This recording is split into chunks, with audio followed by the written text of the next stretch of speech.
Hey, we are at Stansted Airport and we're about to do a bit of a epic trip. It's about 3,000 kilometers in total, and I thought I'd get out from behind the camera and actually show my face. But yeah, we're going to go and take some planes, trains and automobiles.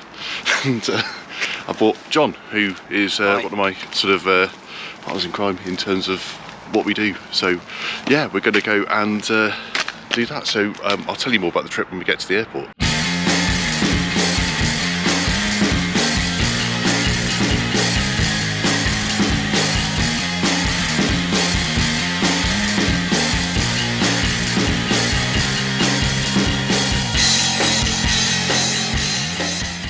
Unfortunately, the footage on the aircraft didn't work out so well. The audio wasn't very good, so I'm doing a voice over the map instead.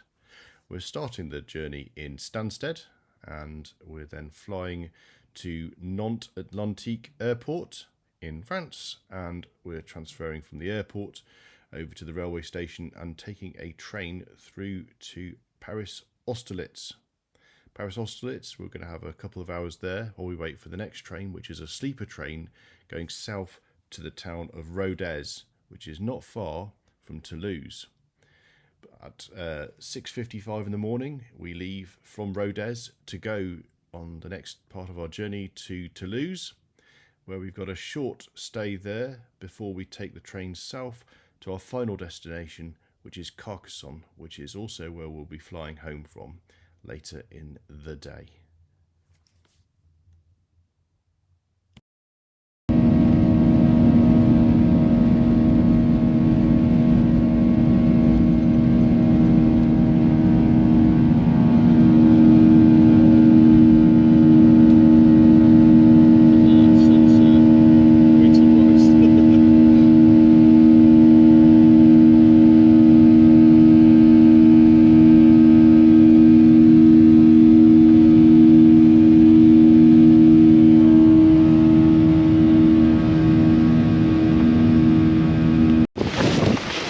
So we've got here at Nantes, and straight through passport control, blue brilliant, and we're outside, it's -7, something like that, a little bit chilly. So yeah, just got to try and find this bus now to the actual main city. But yeah, we're just having a quick look around. Look, this is the lovely sights of Nantes. Look how grand it is. This car park's amazing. We're catching the bus. I can tell you, it's got And there we go. I think it's Jaguar, but I'll check. Here we go and catch the bus and the tram into the centre. Yeah, so that's our bus going off down there, and the tram we've just missed. Not to worry, there'll be plenty more trams coming. But yeah, this was a free bus and tram. It was €10 to catch the airport transfer bus, but then there's a free public transport in Nantes over the weekend. So here we go, just wait here for the tram in the freezing cold. Check out the lovely architecture. I have to say, I do love a bit of French architecture. Pretty cool. Managed to get on the tram. My GoPro decided to have a bit of a hissy fit. But we're going now towards the centre of Nantes. It's free. It's good, isn't it? It's not bad. Can't moan at the front. Can't moan. Glad to be in the warm. It's very cold. It's the coldest bit of the journey, we think.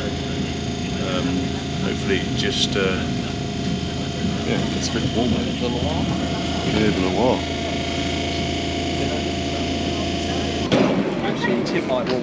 So yeah, that was it. 3 public transport, and it was free public transport. We've used 2 buses and a tram, and we're here. The Gare de Nantes Parfour Express. We're going to go grab some snacks. There's a couple of TGVs in the station. We're going to go have a look at that in a bit, which will be quite fun. Good morning. Morning. Yeah, it's a good one, isn't it? It is good, and it's nice and cold, but it's dry. Yeah. It's dry, blue skies. I don't think we could have asked for much better, could we? No, not at all. Yeah.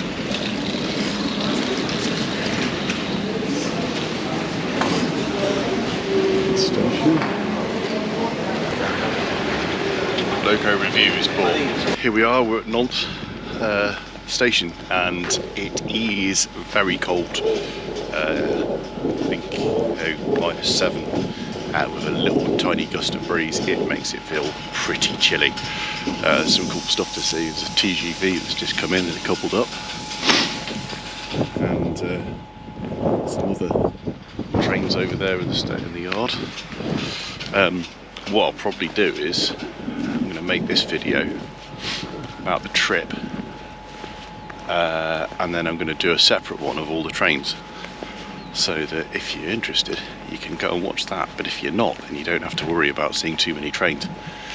So yeah, this is the far end of platform 6 and 7 at Nantes station, and our train, we're getting one of these new pink Ouigo trains, which is really cheap, and basically gets you to Paris for €13. It's ridiculously cheap. It's got like classic carriages with BB 22,000 on the front, which will be really interesting. I've just noticed that wandering down there, that architecture, that's quite cool, isn't it? Wouldn't have noticed that if I hadn't come down here.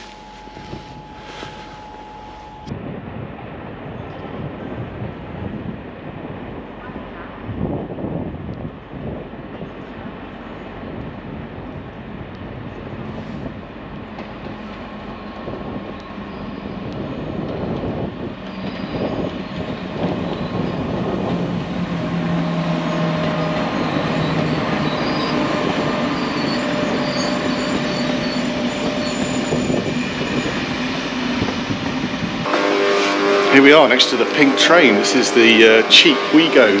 How much did it cost for the tickets? €10 plus €3 for the seat. That's from here, which is Nantes, to Paris, and that is 4 hours on a train. If you did that in the UK, that would cost you what, 100 quid, 200 quid? Yeah, probably. Yeah, and look at it. I mean, you've got to perhaps ignore the graffiti. They obviously have been doing some nice work. We're going to go and have a look at this at the front now. We've got some reservations in the front carriage, and when we get to Austerlitz we'll be getting some food and then getting our sleeper train, which is exciting. Yeah, look at this, more graffiti. There's graffiti on a lot more of this, aren't there? Goodness me. Can't get right to the front though.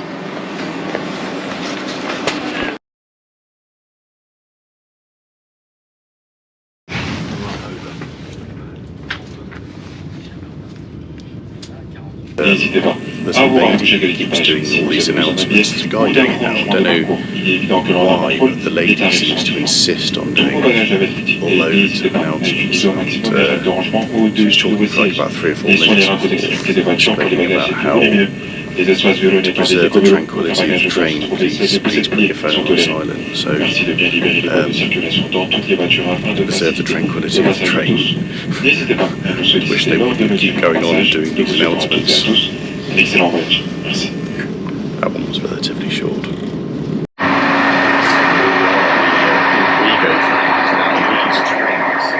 They are low-cost trains to get across France. They've got the TGVs, which run like budget airlines. These are slower trains. These are classic trains. These are locomotives and carriages. They're old. I mean, some of these carriages are 45 years old. The locomotive is from the 1970s. It's one of these pink locomotives. It's really just, sort of using what assets they have to make the train service run. And so they've got this rather garish pink livery, which is actually quite nice. And of course, the actual real cost of it using these carriages, which are co-rails, is that they're a very smooth ride, and I was just standing in the cycle area and just sort of, wobbling a little bit, but it's really smooth, and it's really, really impressive. The seats are really comfy, there's plenty of leg room, so it's a real winner. The train, it's a Saturday afternoon, it's probably 3/4 full, and people seem to be, enjoying it. It's, as I said, €13 to get, a 4-hour journey from Nantes to Paris is really good. It's a really good way to start the journey. So, you can see all the building here. You can see that the carriages are quite old. You can see the track down there between the actual the thing is, they've got bike spaces. They've got plenty of living space. They're comfy. The doors are still manual, which is a bit novel, but it's quite fun travelling on these. So go to the other end of the carriage, and there's got some toilets. But the thing I really like about these trains is that you can see the locomotive from here. So you've got that pink locomotive driving it. So you've got like 7 or 8 carriages. It's proper awesome. You just don't get that anymore on trains. That's kind of why we're doing this rail adventure. We're going to go see some of the old trains that we can, which is really cool.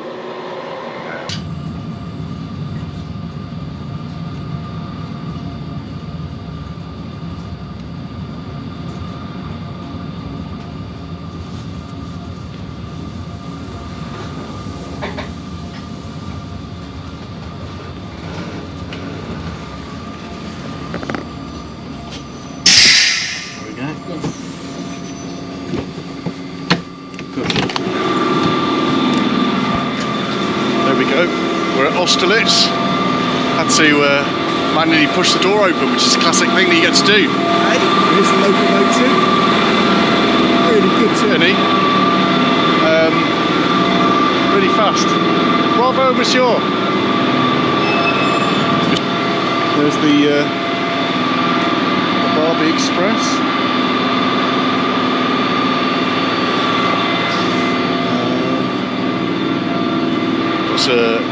Our sleeper to catch a bit later, but this is right now. I'm not sure if it's here. You can see that the TER train is. Here we are, the delightful Austerlitz, which is a lot different to how it was last time I saw it, and a lot different before, as it was like 10 years ago.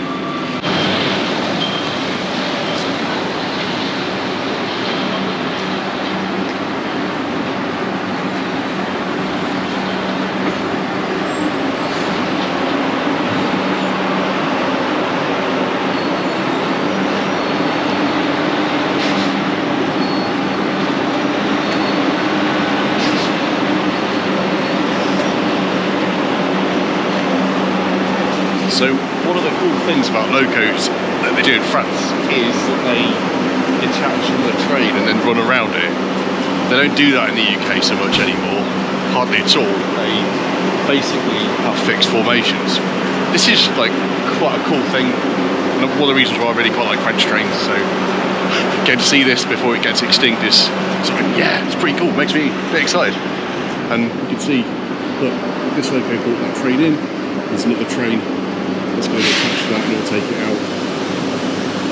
out. So when you get to the terminus here, you get to see a few different locos, all different liveries, which I think I've seen 4 different loco liveries since we've been here, so that's pretty interesting. Maybe 5 actually if you include the Beton one. So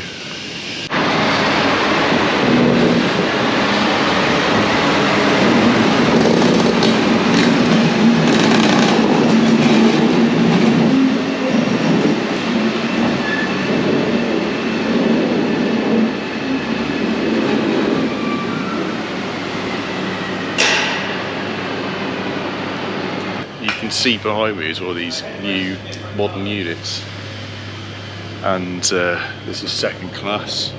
It's alright, you got your USB, you got your armrest and everything like that. It's okay, it's nothing special. and you know, it just feels a little bit okay, a bit utilitarian. Then you go up here and you think, well, first class, it's going to be something special. And you look at first class and it's maybe a little bit more leg room, but you got the same USB, same tables. In actual fact, if you look back, it's offset from the window, so your actual main view is this pillar. So these units that they make are not my favourite. They're not my favourite, no. I prefer the old stuff where they've put a bit of thought into it. In fact, you come back to second class, you could argue this is even better because they've got the seats all around the window. Yeah, so you're paying more and you're not getting as good of a setup as you get in second class. So there you go, that's my travel tip for you. If you get one of these Omnio units, wherever you go, buy second class, don't bother with first. We found our train. It's a couple of hours before it's going to go, and just showing you the bunks. This is the sort of standard class bunk. You can see there's 6 beds in there. There's also a standard co-rail, which just is where people go and you can spend the night asleep in there, I guess. I can't imagine it'd be massively comfortable. But yeah, this is the standard class, and you can get 6 people in those, or you can book the whole thing for yourself. It's €150 for the whole thing. And there's a fair few in there, a bit cramped. But I had a sort of card advantage, which is like a sort of discount card that you buy, and we've gone in for first class, which is a little bit bigger. You've only got 4 berths per bunk, and so we've got 2 on one side, and the good thing is that you got a bit of space above the corridor which you can use to put your bag and your shoes and stuff. Actual fact, I think we're a little bit further down here. Which one was it? 72 or something like that. Yeah, this one. This would be ours. So yeah, be bunking down in there, not SNCF bunks a little bit later. You've got kind of bathroom each end. Looks like there's a couple actually. Quite handy, I suppose. But then the rest of the train is a service train to Breathe. Because the train, what it does is it goes as a service train to Breathe. The front 3 carriages detach, which you can see there. They wait at Breathe for about 4 hours, and then another locomotive comes along, attaches to them, and it takes you to Rodez. So that's what we're doing. And the great thing is, I think we know what locomotive it is, and I think I've got a model of it, so that'll be quite fun. But yeah, you can see these are the old Teals carriages, which have nice reclining seats in some of them, but it's not a uniform rate. There's all sorts of different carriages in this rate, so yeah. The other thing to note, which is really important, is that John just bought me a portion of flan, which is going to be really tasty, and something that I always indulge in whenever I go to France, so looking forward to that. It's, yeah, I'll keep you updated.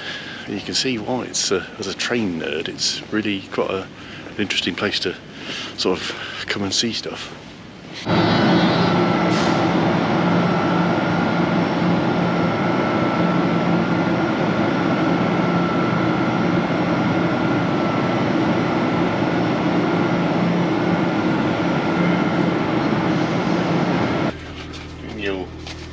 Bunk, you get one of these kit de voyages, a bottle of water. This is the sort of 4 berth bunk. Funky little ladder, little table.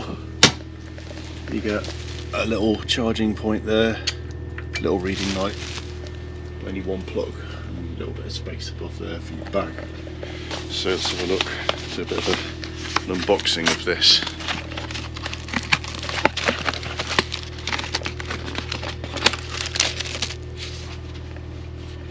There we go, got a fresh wipe.